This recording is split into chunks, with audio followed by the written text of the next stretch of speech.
सज्जनों, कृपया आप लोग शांत रहिए। Dames en heren, mag ik uw aandacht even? U heeft lekker gegeten, denk ik. Om Prakash Samvedi जी, पंडित अवतार जी, पंडित बीरे जी, सूरीनाम से यहाँ पर उपस्थित ब्रजानंद अवतार जी, विद्या पुण्यवासी जी एवं पंडित बीरे जी का जन्म दिन मनाने के लिए उपस्थित यहाँ पर सज्जन वृंद, माताओं, बहनों एवं बच्चों,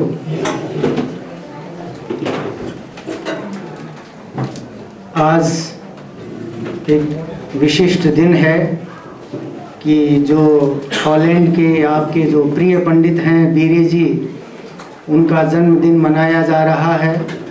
तो इस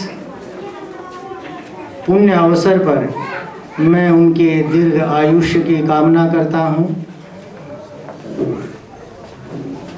और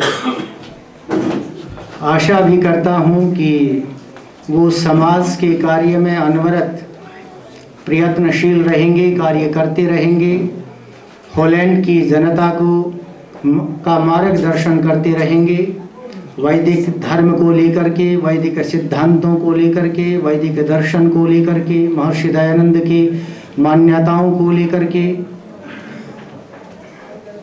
अपने जन्मदिन के उपलक्ष्य पर उन्होंने आज मुझे एक बहुत महत्वपूर्ण विषय दिया है बोलने के लिए, और वह है गृहस्थ जीवन और समाज में सामंजस्य। आज समाज और गृहस्थ जीवन दोनों ही बुरी हालत में है। न तो समाज की दशा सही है और न गृहस्थ जीवन की दशा सही है। पूरे विश्व के अंदर मैं देखता हूं कि रोज विवाह होते हैं और अगले दिन विवाह टूट जाते हैं। लोग शादियां करते हैं, तलाक ले लेते हैं। समाज के अंदर अशांति है, सब लोग भय असुरक्षा के वातावरण में जी रहे हैं। तो ऐसी स्थिति में जो गृहस्थ जीवन है और समाज में सामंजस्य किस प्रकार से स्थापित हो सकता है, वो कौन सी वैदिक मान्यताएं हैं जिनके आधार पर इस दुर्गति को प्राप्त समाज को एक नई दिशा दी जा सकती है, यह अत्यंत एक विचारणीय विषय है। यद्यपि मुझे कहा गया है कि मैं सरल हिंदी में और आसान सी हिंदी में बोलूं, परंतु मेरे लिए ये संभव नहीं हो पाता कई बार, क्योंकि मैं नहीं समझ पाता कि आसान हिंदी और सरल हिंदी कौन सी है।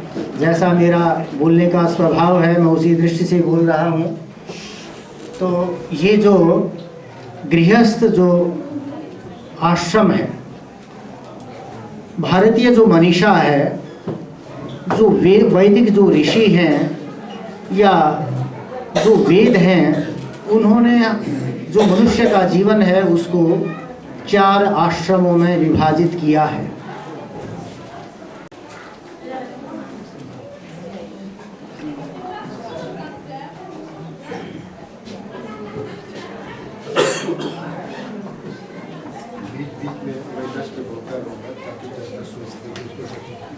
चार आश्रमों में विभाजित किया है। सबसे पहले जब बच्चा पैदा होता है, वेद में एक मनुष्य की जो आयु है उसको 100 वर्ष माना गया है। अनुमानतः है 100 वर्ष की आयु एक व्यक्ति की मानी गई है। तो उस 100 वर्ष को 4 भागों में डिवाइड कर दिया गया है। 25-25 वर्ष का एक भाग है। तो जो पहले 25 वर्ष हैं उसको ब्रह्मचर्य आश्रम कहा है। जो अगले 25 वर्ष हैं उनको गृहस्थ आश्रम कहा है। और उसके बाद जो 25 वर्ष है उसको वानप्रस्थ आश्रम कहा है। और जो अंतिम 25 वर्ष हैं उनको संन्यास आश्रम की का नाम दिया गया है। अच्छा, मैं इसको जरा से डच में बोल दूँ। बहुत से लोग जो कि हिंदी नहीं समझते हैं, ik zal kort even vertellen. Ik weet dat John graag simultaan vertaling wilde hebben. En het is ook onze taak dat als je mensen hebt uitgenodigd, dat je niemand mag uitsluiten, want hij moet ook weten wat er hier gebeurt. Het thema van vandaag is: hoe kan je harmonie brengen tussen het gezinsleven en het leven in de samenleving. Dus je bent een deel van de samenleving. Maar hij gaat terug over het leven van ons. Het menselijk leven is gecategoriseerd in 4 groepen. En van geboorte tot je 25 jaar, dan leid je dus je vrijgezelle leven. En dan ga je dus natuurlijk allerlei vormingen krijgen totdat je dus je studie hebt voltooid, je hebt een baan. Daarna, wanneer je besluit om met een levenspartner je leven door te brengen, dan ga je in de tweede fase. Daarmee geeft hij aan dat je dan het gezinsleven bent betreden. Daarna, in de fase waarin ik verkeer vandaag, wat de paniek tijdens het houden van de dienst gezegd heeft, dat ik het kluizenaarsleven moet gaan leiden, dat is Banpres fase. Daarmee wordt aangegeven datgene wat je in je gezinsleven hebt geïnvesteerd ten koste van je spiritualiteit, dat je in die derde fase meer tijd vrij moet maken na je pensionering om meer zich te gaan verdiepen in de spiritualiteit. En wanneer je in deze fase besloten hebt dat je voldoende handvatten hebt aangereikt gekregen om dan de wereld te dienen, dan kom je in de 4e fase, dat noemen we sannyas, dat je dan een ascese leven leidt, gehechtheid heb je achter je gelaten en dat je dus iedereen als je broeders en zusters, de hele samenleving ga je dan als je gemeenschap, je dienstveld gebruiken. Nou, hij gaat nu op dit thema verder. Acharya ji, आप आगे बढ़िए। ये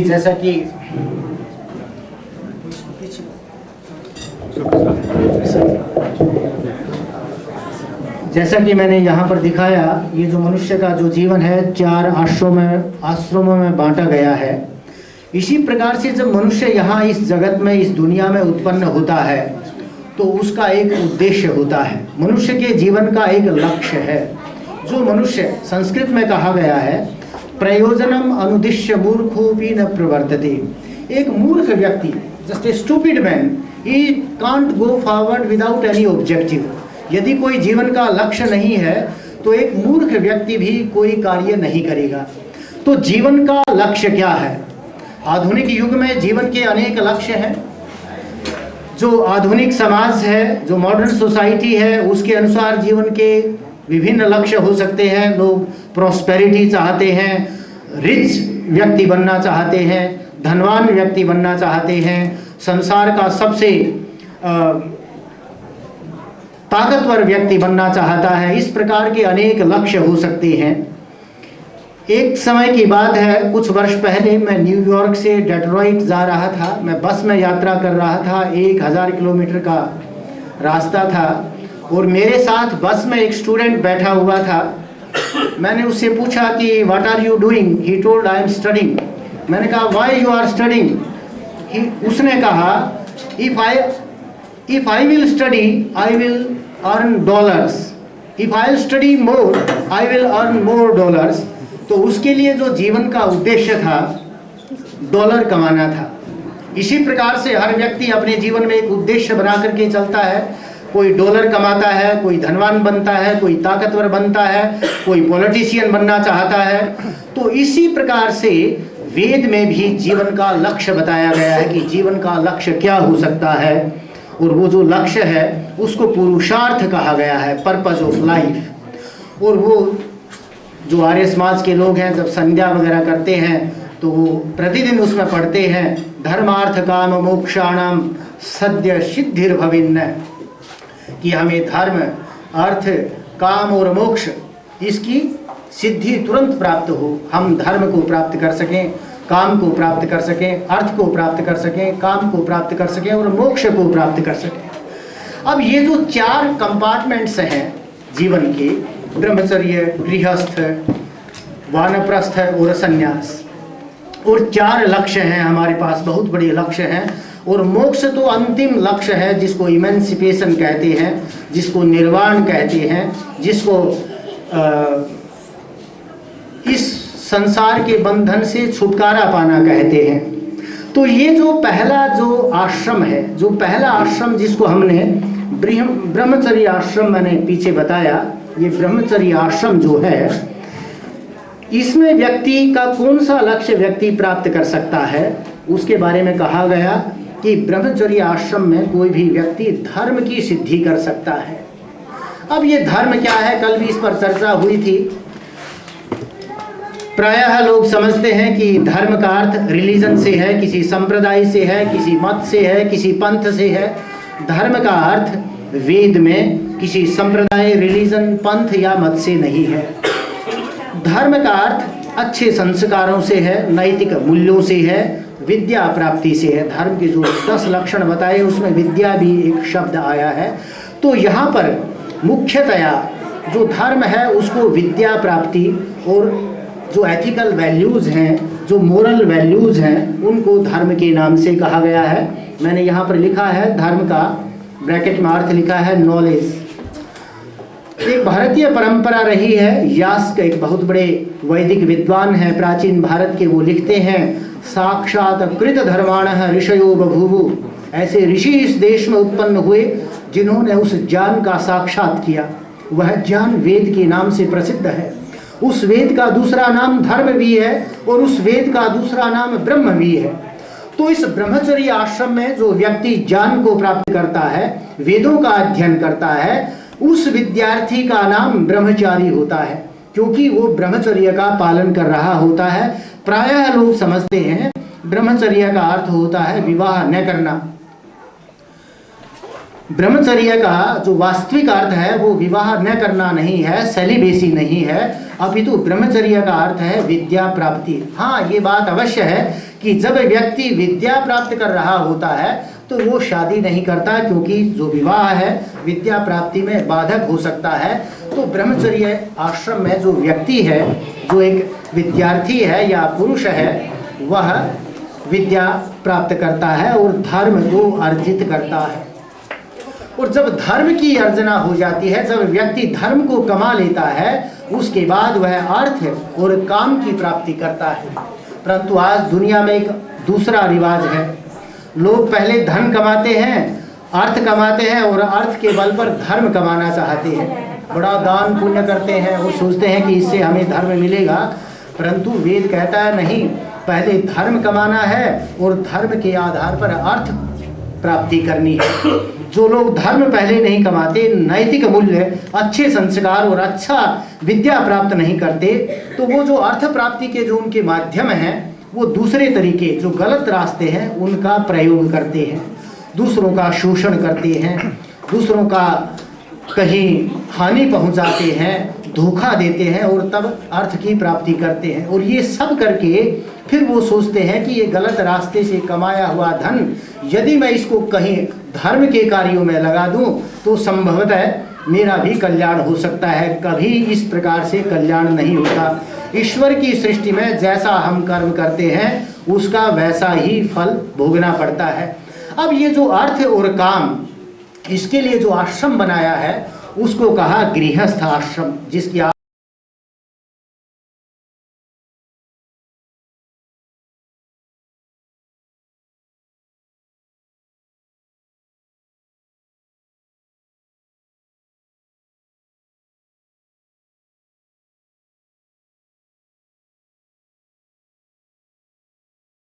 ब्राह्मण इसकी बातें कुछ की हैं। फिर मैं एक बार ब्रह्मचर्य आश्रम में आता हूँ, क्योंकि जो मेरा विषय है समाज में और गृहस्थ आश्रम में सामंजस्य कैसे स्थापित हो, हार्मनी, शांति, एकता कैसे बने, उसके लिए फिर मुझे पीछे आना आवश्यक है। ये जो ब्रह्मचर्य आश्रम है, इसमें जो विद्यार्थी है या जो व्यक्ति है वह पूर्णतया स्वार्थी होता है। स्वार्थी किस दृष्टि से? उसे ज़्यादा से ज़्यादा ज्ञान प्राप्त करना है, अपने आप को अच्छा संस्कारित व्यक्ति बनाना है, तो वो सब कुछ अपने लिए कर रहा होता है उस समय। परंतु जब व्यक्ति गृहस्थ आश्रम में प्रवेश करता है तो उसका जो स्वार्थ भाव है वहाँ पर वो समाप्त हो जाता है। और उसमें क्या होता है, देखिए, उसके साथ एक उसकी लाइफ पार्टनर आती है। और ये जो गृहस्थ आश्रम है, जिसको हमने गृह कहा है, संस्कृत में घर कहा है, होम कहा है, ये व्यक्ति के नाम से नहीं बनता। कहता है गृहिणी गृहम उच्यते। जब पत्नी आ जाती है हमारे पास विवाहित, तो वो पत्नी ही वास्तव में गृह कहलाती है। और वो जो गृह है उसमें जब व्यक्ति स्थित होता है, उसके साथ रहने लगता है, तो उसी का नाम गृहस्थ आश्रम है। और उसमें क्या होता है, दो व्यक्ति होते हैं। कहते हैं एक गाड़ी के दो पहिए हैं, एक गाड़ी के दो व्हील्स हैं, उसके बगैर गाड़ी नहीं चल सकती है। तो वो जो गृहस्थ की जो गाड़ी है, उसका एक पहिया पत्नी है और दूसरा पहिया उसका हस्बैंड वाइफ दोनों उसके पहिए हैं। तो वो जो गाड़ी है वो कैसे चलेगी? यदि ब्रह्मचर्य आश्रम की तरह पत्नी कहे कि नहीं सब कुछ मेरे लिए हो, और उसी आश्रम की तरह पति कहे नहीं ये सब कुछ मेरे लिए हो, अपने अपने स्वार्थ में दोनों काम करें, तो वो गाड़ी कभी नहीं चल सकती। एक अपनी तरफ खींचे, दूसरा अपनी तरफ खींचे, वो गृहस्थ की जो गाड़ी है वो चल नहीं सकती। वो गाड़ी कैसे चलती है? एक दूसरे के लिए त्याग किया जाता है। पत्नी अपनी इच्छाओं का त्याग करती है, दमन करती है पति को खुश करने के लिए। पति अपनी इच्छाओं का दमन करता है, त्याग करता है पत्नी को खुश करने के लिए।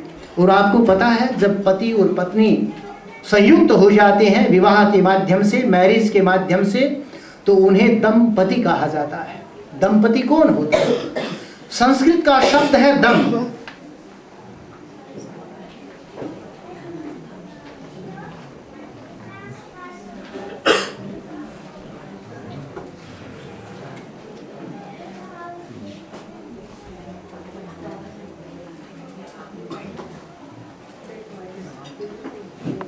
ये देखिए यहाँ पर मैंने लिखा है, उनको दोनों को दंपति कहा जाता है।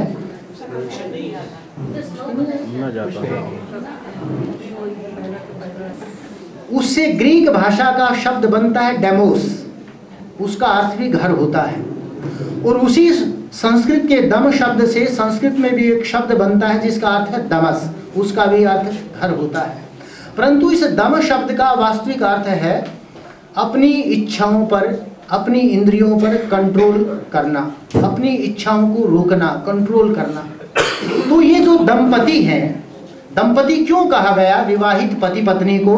कि वो अपने पर कंट्रोल करते हैं, नियंत्रण करते हैं, अपनी इच्छाओं पर कंट्रोल करते हैं। किस लिए करते हैं?